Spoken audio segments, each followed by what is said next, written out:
Y dice el versículo 12, al día siguiente, cuando salieron de Betania, tuvo hambre. Y viendo de lejos una higuera que tenía hojas, fue a ver si tal vez hallaba en ella algo. Pero cuando llegó en ella, nada halló, sino hojas, pues no era tiempo de higos. Entonces Jesús dijo a la higuera, nunca jamás coma nadie fruto de ti. Y lo oyeron sus discípulos. Una situación parece media rara, extraña. Jesús va caminando, se encuentra en el camino con una higuera. Y dice la Biblia que él tuvo hambre y se acercó a la higuera. Cuando se acercó a la higuera empezó a buscar entre las hojas, porque la higuera se veía muy linda, tenía lindas hojas, estaba toda cubierta de hojas, y él fue a buscar algo para comer, pero se encontró con que no tenía nada la higuera estaba vacía, no tenía fruto. Y Jesús va a hacer algo, le va a decir, nunca más nadie coma de ti. Al otro día, cuando vuelven, dice el verso 20, y pasando por la mañana vieron que la higuera se había secado desde las raíces. Entonces Pedro, acordándose, dijo, maestro, mira, la higuera que maldijiste se ha secado. ¿Por qué uno puede pensar y meditar en esto? ¿Por qué fue lo que llevó a Jesús a hacer esto? Ahora, para entender esto, tenemos que mirar lo que pasó en el medio, la purificación del templo. Esto no está fuera de contexto. El contexto en el cual yo tengo que mirar esto para entender y aprender las lecciones espirituales que Dios tiene, es poder ver lo que pasó en el templo. Versículo 15 dice, vinieron pues a Jerusalén y entrando Jesús en el templo comenzó a echar fuera a los que vendían y compraban en el templo y volcó las mesas de los cambistas y las sillas de los que vendían palomas y no consentía que nadie atravesase el templo llevando utensilio alguno y les enseñaba diciendo, no está escrito mi casa, casa de oración para todas las naciones, mas vosotros la habéis hecho cueva de ladrones. Cuando uno mira la palabra de Dios, nosotros vamos a ver ahí en la higuera un simbolismo muy importante, pero muy, muy importante que en las Escrituras marca, esto lo podemos ver desde el Antiguo Testamento. La higuera siempre está simbolizando algo. En las Escrituras simboliza a Israel, la nación de Israel. Cuando está la higuera allí, y esa higuera está llena de hojas, pero no tenía fruto, es el simbolismo en el cual el Hijo de Dios había dejado el cielo y venía al mundo, a ese pueblo, Israel, donde esperaba encontrar fruto de esa nación. Lo cierto es que no lo halló, no lo encontró. Así como la higuera tenía muchas hojas, como las hojas que aparentaban de pronto la vida religiosa de los fariseos y de todos los que estaban en el templo, pero no había fruto. Lo que Jesús está mostrando y lo que Dios tratando de mostrar, lo que pasaba en el templo. Como esa higuera que tenía tantas hojas, pero no tenía fruto. No tenía fruto. Esto estaba revelando lo que estaba pasando con Israel. En el capítulo 12, les pido que me acompañen para que veamos esto, lo que Jesús luego le va a decir y le va a hablar con más claridad. Dice versículo 12, entonces comenzó Jesús a decirles por parábolas. Un hombre plantó una viña, la cercó de vallado, cavó un lagar, edificó una torre y arrendó a unos labradores y se fue lejos y a su tiempo envió a su siervo, los labradores, para que viniesen de estos del fruto de la viña. Mas ellos tomándole le golpearon y le enviaron con las manos vacías. Volvió a enviarles otro siervo, pero apedreándole le hirieron en la cabeza y también le enviaron afrentado. Volvió a enviar otro y mataron y a otros muchos golpearon, unos y matando a otros. Por último, teniendo aún un hijo suyo amado, lo envió también a ellos diciendo, tendrán respeto a mi hijo. Mas aquellos labradores dijeron entre sí, y tomándole le mataron y le echaron fuera de la viña. ¿Qué pues hará el señor de la viña? Vendrá y destruirá a los labradores y dará su viña a otros. Ahora, es muy interesante notar lo que Jesús estaba diciendo acá. Así como él envió profeta tras profeta a su nación, profeta tras profeta a su nación, y los israelitas lo fueron matando uno tras otro porque no aceptaban el mensaje de Dios, no aceptaban el llamado al arrepentimiento, no aceptaban la palabra de Dios. Cuando llegó el Señor, lo rechazaron igual y lo crucificaron.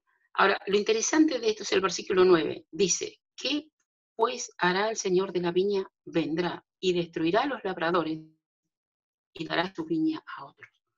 Lo que está diciendo allí la Escritura es que llegó el momento, y esto lo podemos ver en la historia, en que Dios ya dejó de tratar con Israel, ya dejó de ser la viña Israel.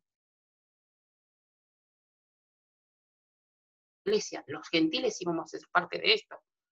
Aquellos que los judíos rechazaron y dejaron, que no produjeron el fruto que él esperaba, Dios se la da a otros. Y así es donde aparece en escena la iglesia del Señor. Así es donde aparecemos en escena nosotros.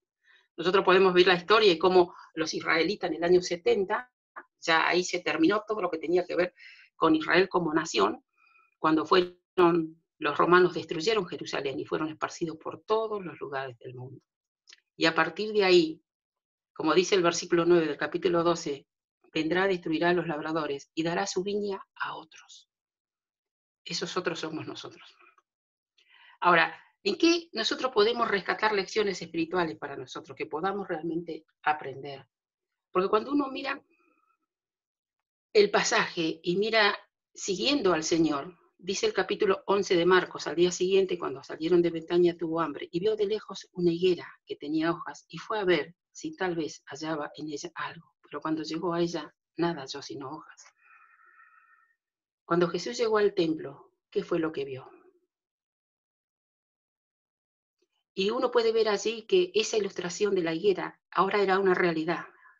Esto estaba pasando en el templo. Cuando él entró en el templo, ¿qué vio? Bueno, lo que no vio fue fruto, el fruto que él esperaba. Y hizo lo que hizo con aquel día, limpiando el templo, expulsándose a todos aquellos y diciéndole que su casa de oración debería ser llamada. Uno puede ver esto aquí como lo que ocurrió con Israel y la dureza y la incredulidad de Israel. Porque cuando nosotros miramos estos, el día anterior, cuando Jesús entra a Jerusalén, miles de personas lo reciben y ponían mantos a los pies y lo recibieron como un rey montado en un pollino de asno. Hosana, Hosana, en el nombre de David, y lo recibieron como un rey. Esas mismas personas que aclamaban a Jesús, pareciera que eran devotos creyentes, fieles seguidores de Jesús. 3 días después, esas personas iban a mostrar que no tenían fe en Jesús, porque esas mismas personas gritaron, crucifícale, crucifícale. No queremos que este reine sobre nosotros. No hay duda que Jesús sabía esto. Él, que es Dios, podía ver esto. Miren, les invito a que leamos Lucas, capítulo número 19. Lucas, capítulo número 19. Jesús está allí en Jerusalén. Dice Lucas, capítulo 19, verso 41. Y cuando llegó cerca de la ciudad, al verla, lloró sobre ella. Lucas 9, 41. Esto está dentro del contexto. Cuando llegó cerca de la ciudad, al verla, lloró sobre ella, y diciendo, oh, si también tú conocieras al menos lo que es en este tu día, lo que es para tu paz, mas ahora está encubierta de tus ojos, porque vendrán días sobre ti cuando tus enemigos te rodearán con verán a tierra y tus hijos dentro de ti, y no dejarán de ti piedra sobre piedra, por cuanto no conociste el tiempo de tu visitación. Jesús conocía el corazón de aquellas personas, y el dolor era tan grande que aquel día Jesús lloró sobre la ciudad de Jerusalén, pero no sobre la ciudad, sino por los habitantes de Jerusalén, por la incredulidad y la dureza de su corazón. Ahora, cuando nosotros miramos esto en el contexto que estamos viendo, y llegamos al versículo 20, esto es al otro día. Al otro día ocurre esto, verso 20. Dice, y pasando por la mañana, es decir, un día después, pasan por ese mismo lugar, vieron que la higuera que se había secado desde las raíces. Entonces Pedro, acordándose, le dijo, maestro, mira, la higuera que maldijiste se ha secado. Entonces Jesús les va a decir esto. Y es interesante, en esto que Jesús va a responder, hay 3 cosas que podemos marcar muy claramente para poder tener lecciones muy prácticas. Entonces Jesús les dijo a ellos, tened fe en Dios. ¿Por qué les dijo esto? Porque todos los que estaban en aquel momento en el templo no tenían fe en Dios, es decir, no creían, eran incrédulos.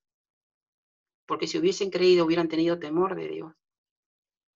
Y lo primero que Jesús le va a decir es esto, tened fe en Dios. La primera gran lección, tened fe en Dios. Y nosotros podemos decir, sí, yo tengo fe en Dios, yo tengo fe en Dios. Si preguntáramos, todos levantaríamos la mano. Pero el tema es, ¿qué clase de fe? ¿Es la fe que la Biblia me enseña? Libro de los Hechos. ¿Dónde comienza la fe? Libro de los Hechos. Vamos a leer. Libro de los Hechos, capítulo 20. Libro de los Hechos, capítulo 20. Vamos a leer ahí.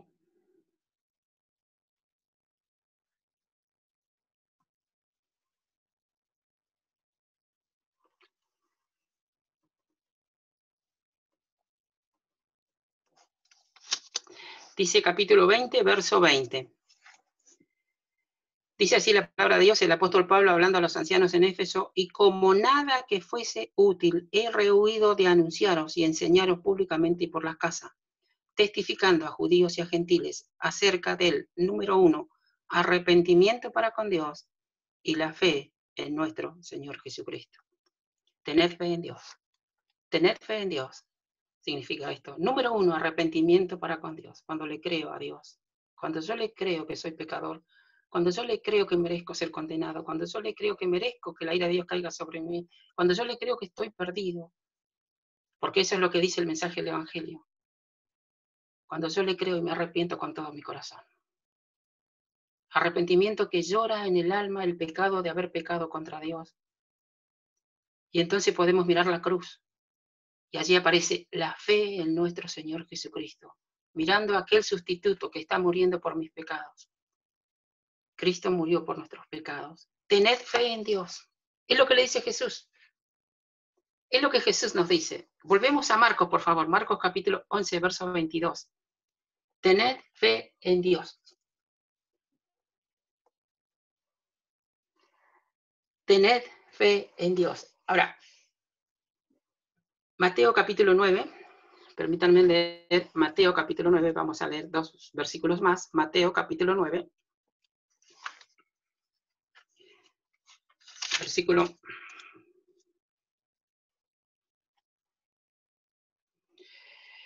Versículo 1 y 2 dice, entonces entrando Jesús en la barca, pasó al otro lado, y vino a su ciudad, y sucedió que le trajeron un paralítico tendido en una cama. Y al ver Jesús la fe de ellos, dijo al paralítico, ten ánimo, hijo, tus pecados te son perdonados. Ahora, acá hay una frase que de pronto uno dice, ¿cómo puede ser esto? Pero uno tiene que entenderlo desde el punto de vista de la deidad de Jesús. Jesús era Dios. Dice el versículo 2, sucedió que le trajeron un paralítico tendido sobre una cama, y al ver Jesús la fe de ellos. Ahora, uno puede decir, ¿cómo? Pues yo puedo decir, tengo fe, pero ¿quién puede ver la fe? ¿Quién puede ver si era genuina fe? Jesús miraba y escudriñaba el corazón y él podía ver que esos hombres tenían fe. ¿Por qué es tan importante el tema de la fe? Porque la caída del hombre tuvo que ver con esto, con la incredulidad. Porque la fe se contrapone a la incredulidad. ¿Por qué le agrada tanto a Dios cuando ve un corazón simple y sencilla fe de creerle a Dios? ¿Saben por qué? Porque eso fue lo que pasó en el huerto del Edén en un sentido contrario. ¿Cuánto dolor le trajo a Dios? ¿Cuánto dolor en el corazón de Dios en el momento en que Adán no le creía y le creyó a Satanás? Porque la caída del hombre tiene que ver con esto. No le creyeron a Dios, le creyeron a Satanás. Y Dios estaba siendo testigo presencial, porque Él es omnipresente. Él estaba allí viendo cómo Eva le creía al diablo, cómo Adán le creía a Eva y a la vez le estaba creyendo al diablo. ¿Cuánto dolor en el corazón de Dios? Ahora, Dios va a revertir esa situación de la misma manera. Cuando Él predica la obra de amor que hizo para nosotros y lo que significa Cristo por nosotros y para nosotros. Al ver Jesús la fe de ella, Mateo capítulo 15, dice la Biblia así, Mateo capítulo 15, verso 28. Este es un texto que a mí me agradó siempre. Cuando leí Mateo y paso por Mateo, siempre este texto me vuelve a iluminar. Es el pasaje de la mujer cananea, aquella mujer que llegó y le pidió, ¿se acuerdan? Le pidió, era una mujer sirofenicia, y él le dice, mirá, mujer, dice, no está bien dar el pan de los hijos y dárselos a los perrillos. Ella se consideraban perrillos porque entre judíos y gentiles, los judíos le decían perros a los gentiles, perros gentiles, era una manera de hablar común que tenían en ese momento. Entonces Jesús la va a traer a esa realidad, a esa situación. Verso 26, Jesús le dice, respondiendo él, dijo, no está bien tomar el pan de los hijos y echarlo a los perrillos. Verso 27, y ella le dijo, sí, Señor, pero aún los perrillos comen de las migajas que caen de la mesa de sus amos. Una migaja de lo que él le podía dar era suficiente, porque ella creía en el poder del Señor. Ella creía quién era el Señor, que con una migaja que viniera de él era suficiente para hacer cosas imposibles. Entonces, verso 28, mira lo que dice Jesús, porque hay que entender qué es lo que conmovía a Jesús. Verso 28, entonces respondiendo Jesús le dijo, oh mujer,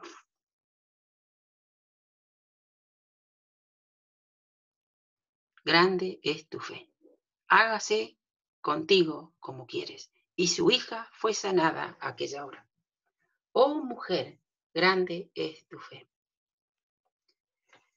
Cuando Pablo le escribe a Timoteo en la segunda carta, él le va a hacer mención de la abuela y la madre. Y él le va a hacer mención de esto es maravilloso cuando uno mira la palabra, ¿no? Porque le va a hacer mención que él tenía una fe no fingida, la cual habitó primeramente en tu madre Eunice y en tu abuela Loida. Y cuando Timoteo era un niño y creció en ese hogar, podía ver la fe no fingida de su mamá y de su abuela. Tened fe en Dios. Es lo que Jesús le dijo a Pedro cuando Pedro le dijo, mira, Señor, la higuera se secó. Marcos capítulo 11, por favor. Marcos capítulo 11. Tened fe en Dios. Y entonces él va a decir lo siguiente, capítulo 11 de Marcos, verso número 22. Respondiendo Jesús les dijo, tened fe en Dios, porque de cierto os digo que cualquiera que dijera a este monte, quítate y échate en el mar, y no dudar en su corazón, si no creyere, le será hecho lo que dice. Lo que diga le será hecho. Por tanto, os digo que todo lo que pidiereis orando, creed que lo recibiréis y os vendrá. Él va a hablar acá de la fe que se contrapone contra la duda, porque en el texto él va a decir esto, si no creyere, quítate y échate en el mar y no dudare en su corazón. La fe va a tener una contraposición, la duda que todos nosotros muchas veces tenemos. Hombre de poca fe, ¿por qué dudaste? Le dijo a Pedro. Bueno, esas palabras Jesús las sigue repitiendo, porque nosotros batallamos. Nuestra vida espiritual es una batalla entre la fe y mi incredulidad. Porque saber Biblia no significa tener fe. Creer la Biblia es algo muy distinto. Y uno se da cuenta que saber Biblia no es de pronto tener la fe que de pronto toda la Biblia que tengo en la cabeza. Porque hay algo con la cual batallamos, nuestra incredulidad. Y nuestra batalla va a ser siempre, va a estar ahí, la duda. Porque Satanás va a estar todos los días. ¿Se acuerdan lo que le dijo a Eva? Con que Dios os ha dicho. Para sembrar la duda. Tened fe en Dios. Número 1. Número 2, Jesús le va a decir lo siguiente. Hay que orar. Hay que orar. Y está allí en el versículo número 24. Por tanto os digo, que todo lo que pidiereis orando, creed que lo recibiréis y os vendrá. El segundo consejo es este, hay que orar. La fe genuina nos hace orar, nos hace ir realmente al Señor. Orar, orar. Y cuando uno puede hablar de la oración, tantas cosas hemos escuchado y hablamos de la oración. La idea de poder entender cuando oramos con quién estamos tratando. Estamos entrando a la misma presencia de Dios, donde todo queda abierto a los ojos de aquel a que tenemos que dar cuenta.